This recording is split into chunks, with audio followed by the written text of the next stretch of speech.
Friends CM Revanth రెడ్డికి big shock 20 మంది ఎమ్మెల్యేలు రాజీనామా. ఈ విషయాన్ని తెలుసుకునే ముందు వీడియో మీరు కంప్లీట్‌గా చూడండి. అప్పుడే మీకు కంప్లీట్ ఇన్ఫర్మేషన్ ఏంటో తెలుస్తుంది. అయితే అదే విధంగా చాలా మంది వీడియో చూస్తున్నారు గానీ సబ్స్క్రైబ్ చేసుకోవడం మాత్రం మర్చిపోతున్నారు. దయచేసి సబ్స్క్రైబ్ చేసుకోండి.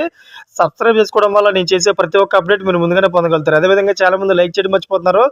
దయచేసి లైక్ చేయండి. లైక్ చేయడం వల్ల ఇన్ఫర్మేషన్ అనేది మనం చాలా మందికి రీచ్ చేసేవాళ్ళం అవుతాం. ఇంక లేట్ చేయకుండా వీడియోలోకి వెళ్ళిపోదాం. ఫ్రెండ్స్ లోక్సభ ఎన్నికల వేళ మాజీ సీఎం కేసీఆర్ సంచలన వ్యాఖ్యలు చేశారు. కాంగ్రెస్ నుంచి ఓ కీలక నేత 20 మంది ఎమ్మెల్యేలతో బీఆర్ఎస్ పార్టీలో చేరుతారని చెప్పాడని అన్నారు. ఇప్పుడే వద్దని తాను చెప్పినట్లు పేర్కొన్నారు.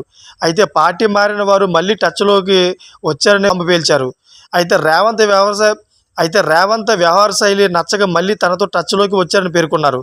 పార్టీ మారిన వ్యక్తులను కాళ్ళు మొక్కినా తిరిగి తీసుకోనని తేల్చి చెప్పారు. 3 నెలల్లో తీవ్ర వ్యతిరేకత మూటగట్టుకున్న చరిత్ర కాంగ్రెస్దని ఎద్దేవా చేశారు. 102 ఎమ్మెల్యేలు ఉన్నప్పుడే బీఆర్ఎస్ ప్రభుత్వాన్ని బీజేపీ కూల్చే ప్రయత్నం చేసిందని అన్నారు. అలాంటిది ఇప్పుడు కాంగ్రెస్కు ఉన్న సీటు చూస్తే బీజేపీ కొనడం ఎంతసేపు అనే కొత్త చర్చకు కేసీఆర్ తెరతెలిపారు. కేవలం డబ్బుతో గెలుస్తారంటే కుదరదు, జనాల్లో కష్టపడాలని అన్నారు. రాబోయే రోజులు ముమ్మాటికి బీఆర్ఎస్దే అని ధీమా వ్యక్తం చేశారు. వచ్చే ఎన్నికల్లో తప్పకుండా గెలుస్తామని బీఆర్ఎస్ శ్రేణులకు భరోసా ఇచ్చారు.